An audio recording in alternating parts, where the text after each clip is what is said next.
ایک بہت بڑا گناہ بدنگاہی کا گناہ ہے. آپ کو پتہ ہے ہمارے ملک کے اندر بدکاری، زنا اور بے حیائی کی شرح کتنی بڑھتی جا رہی ہے، کس قدر بڑھتی جا رہی ہے. وہ لوگ جو نکاح کر لیتے ہیں وہ بھی اپنی نگاہوں کو، میں اکثر کہتا ہوں، حضور نے فرمایا نکاح آدھا ایمان ہے. جس نے نکاح کر لیا اس کا ایمان مکمل ہو گیا. تو جو نکاح کے بعد بھی باز نہ آیا، میں اس کو بے ایمان نہیں کہتا، لیکن نبی پاک نے فرمایا جو نکاح کر لے اس کا ایمان، بولیے ایمان محفوظ ہو گیا، اس کا ایمان، سارے بولیے ایمان. اور جو پھر بھی باز نہ آئے، حضور کہہ رہے ایمان مکمل ہو گیا. اور جو نہ باز آیا کیا فتویٰ دیا جائے حدیث کی روشنی میں؟ میرے نبی پاک کی بارگاہ میں عورتیں آئیں توبہ کرنے، بیعت کرنے، مسلمان ہونے. تو حضور بیعت لیتے وقت فرمانے لگے میرے ساتھ وعدہ کرو، جھوٹ نہیں بولو گی، غیبت نہیں کرو گی، زنا نہیں کرو. ایک عورت بول پڑی، کہنے لگی یا رسول اللہ صلی اللہ علیہ وسلم میں مسلمان تو نہیں پر خاندانی ہوں، میرے گھر والوں کے ذہن میں بھی کبھی زنا کا خیال نہیں آیا. ہم تو اسے خاندانوں کے وقار کے خلاف سمجھتے ہیں. روز بری نظر سے کسی کو دیکھنا اور کسی کے بارے میں غلط باتیں، ناراض نہ ہونا. بہت سارے بوڑھے بھی لذت لے لے کے جرم بیان کرتے ہیں، گناہ بیان کرتے ہیں، غلط باتیں کرتے ہیں، کسی عورت کے بارے میں تبصرہ کرتے ہیں. کیا سمجھتے ہیں مرد اور عورت معاذ اللہ تعالیٰ ایک کمرے میں جا کے بدکاری کرے تو وہی زنا ہے؟ میری طرف دیکھیے اور جھانک کر کے سنیے کیا عرض کر رہا ہوں، ادھر دیکھیں میری طرف. نبی پاک صلی اللہ علیہ وسلم نے فرمایا زنا زبان کا بھی ہوتا ہے، زنا کان کا بھی ہوتا ہے، زنا آنکھ کا بھی ہوتا ہے. حضور کس طرح فرمایا جس نے گند دیکھا اس نے آنکھ کا زنا کیا، جس نے لذت لے کے سنا چپ نہیں کرایا، پوری بات سنی، وہ بھی زانی ہے. اور جس نے گندی بات بولی وہ منہ کا زانی ہے، جس نے گند سوچا وہ دماغ کا زانی ہے. اور زانی کو سب سے پہلی سزا اللہ یہ دیتا ہے کہ سجدے کی لذت چھین لیتا ہے، عبادت کا سرور چھین لیتا ہے، اس کا نماز میں دل نہیں لگتا. قرآن میں سب سے پہلی سزا اسے اللہ اپنے دروازے سے دور کر دیتا ہے.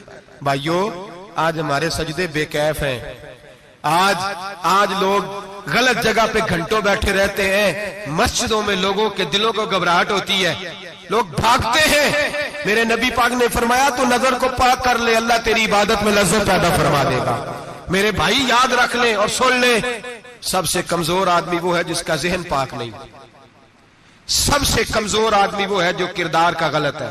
ایک بات میں نے پڑھی، آپ یقین کریں میرا دل کرے کہ میں آگ لگا دوں اس عنوان کو جس پہ گندگی لکھی جاتی ہے، ان اخباروں کو، ان چیزوں کو جس پہ گند لوگوں کے دلوں میں. وہ انڈیا کی ایک وزیر اعظم عورت گزری تو کسی نے اس سے کہا کہ پاکستان نے تو تمہیں شکست دی ہے، تم جیت نہیں سکے بڑا ملک ہو کے. کہنے لگی کوئی بات نہیں، تھوڑا وقت ٹھہر جاؤ، ہم ان پر تہذیبی جلگار کریں گے، ان کے گھروں میں ننگا ناچ کریں گے، یہ گندی تصویریں دیکھیں گے، یہ گند میں الجھ جائیں گے. اور جو قوم گند میں الجھ جایا کرتی ہے وہ پھر کسی سے لڑنے کی طاقت نہیں رکھتی، اس کے اندر ڈٹ جانے کی ہمت نہیں ہوتی، اس کی غیرت کے جنازے نکل جاتے. دل کرتا ہے جل جائے وہ جل جائے جہاں سے برائی پھیلتی، تباہ ہو جائے وہ علاقے جہاں سے گند ہوتا ہے. لوگ گند کی کمائی کھاتے ہیں، گند کی. ایکٹروں کے ساتھ کھڑے ہو کے فوٹویں کھچاتے ہیں اور گناہ پہ فخر کرتے ہیں. اور گندے لوگ کہتے ہیں اللہ کا فضل ہے ہم گند پھیلا رہے ہیں، ثم معاذ اللہ. لوگ گناہ پہ فخر کرتے ہیں چوکوں چوراہوں میں. محمد بن قاسم آئے ہندوستان پہ راجہ دہر کے مقابلے میں، نوجوان میری طرف دیکھیں اور صحیح ہو کے بیٹھے، خاصے صحیح ہو کے بیٹھے، تقریر نہیں کر رہا، جذبات کا. میرے جذبات سنیں، دل کے پھپولے جل رہے ہیں حسینے کے داغ سے. اللہ کی قسم روح کی گہرائی سے بات کر رہا ہوں، وہ بات کر رہا ہوں جو سینہ کہہ رہا ہے کہ پھٹ جائے اور کہنا نہ پڑے. قرآن و حدیث پڑھتے ہیں اور پھر اپنا حال دیکھتے ہیں تو لگتا یہ ہے کہ عذاب قریب آ گیا ہے، لگتا ہے زمین پھٹنے والی ہے، آسمان گرنے والا، لگتا ہے قریب آ گیا ہے سارا کچھ. سمجھے کیا عرض کر یہ بات اگر آپ سمجھ گئے تو قیمت وصول ہو گئی. اس کو سمجھ گئے تو سمجھ لیں آپ کے مزاج کے اندر اللہ نے تبدیلی پیدا کر دی. محمد بن قاسم 18 سال کا جوان، ایک عورت کی عزت پر راجہ دہر ہندو نے حملہ کیا، محمد بن قاسم بچانے آئے. جب ہندوستان آئے فوج تھوڑی تھی، علاقہ تھوڑا تھا، راجہ دہر کی فوج بہت زیادہ، اور پھر اپنا عرب چھوڑ کے یہاں آ کے ہندوستان میں اس کے علاقے میں اس پہ حملہ کرنا، حالات خراب تھے۔ محمد بن قاسم پریشان ہے۔ ایک بزرگ نے دیکھا، کہنے لگے پریشان کیوں ہو؟ کہنے لگا سوچتا ہوں علاقہ بھی اس کا، فوج بھی اس کی، میرے فوجیوں کو تو رستوں کا بھی نہیں پتا، کیسے جنگ کریں گے، کدھر سے آئیں گے، اور پھر ہمیں زبان بھی نہیں آتی، کیسے کام ہوگا، ڈر رہا ہوں۔ 2-4 دن گزرے تو محمد بن قاسم اشاش بشاش ہو گئے۔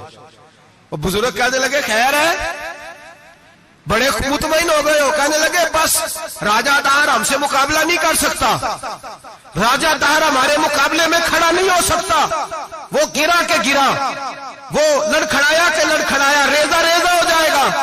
کہا آپ کو کیسے خوشخبری مل گئی؟ کہنے لگے مجھے پتا چلا ہے کہ راجہ دہر ذہن کا گندا ہے، وہ تو چچا کی بیٹی کو نہیں چھوڑتا، ماموں کی بیٹی کو نہیں چھوڑتا، خالہ کی بیٹی کو گندی نظر سے دیکھتا ہے۔ جس کا ذہن گندا ہوتا ہے وہ کسی کا مقابلہ نہیں کر سکتا، ہمیں فتح ہوگی، فتح، وہ گرے گا۔ وہ بزرگ کہتے ہیں میں سمجھ گیا کہ واقعی سے فتح ہوگی۔ آج کشمیر کیوں آزاد نہیں ہو رہا، فلسطین میں آگ کیوں لگی ہوئی ہے؟ مسلمان جب تک ذہن کا گندا ہے کمزور ہے، جب تک ذہن کا ناپاک ہے کمزور ہے۔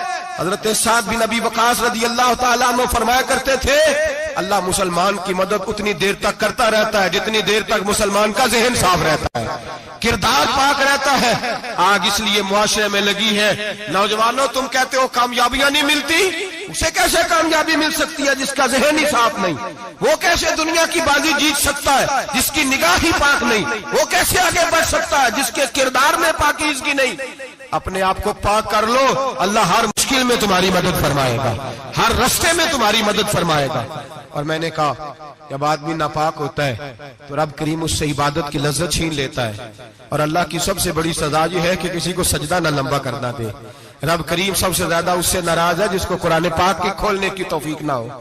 سب سے زیادہ رب کریم اس شخص سے ناراض ہے جو اللہ کی بارگاہ میں جھکنے کی لذت چھوڑ جائے۔ میرے نبی پاک سید عالم علیہ السلام کے صحابہ لمبی عبادتیں کرتے تھے، لمبی۔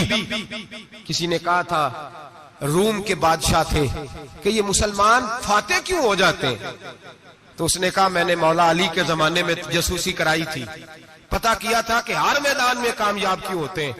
تو کہتے میں نے دیکھا یہ دن کے مجاہد ہوتے ہیں پر رات کے عابد ہوتے ہیں۔ بڑے بڑے عالم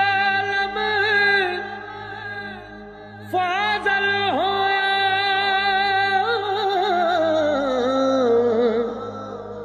کدے اپنے آپ نو پڑھیا ہی نہیں، جا جا وڑدا مندر مسیتی ہو